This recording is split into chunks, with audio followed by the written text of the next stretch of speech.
մենք պիտի հասկանանք, որ այդ ամեն ինչը թուրքերի պահանջով է այդ ռեալ չի կարող ասենք այդ աստիճան հակահայկական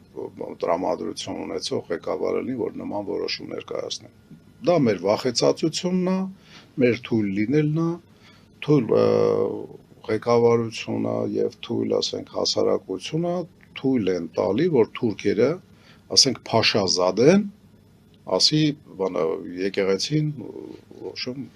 ձևափոխել է պետք։ Փաշազադեն դա ասում է եւ ստեղ սկսում է եկեղեցու դեմ աշխատանքներ տարվել։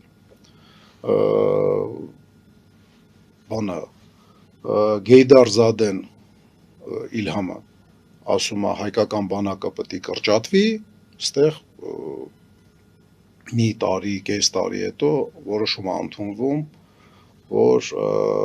զինծառայողների թիվը կրճատվի ժամկետայինները կես տարով ժամկետը պակասացնելով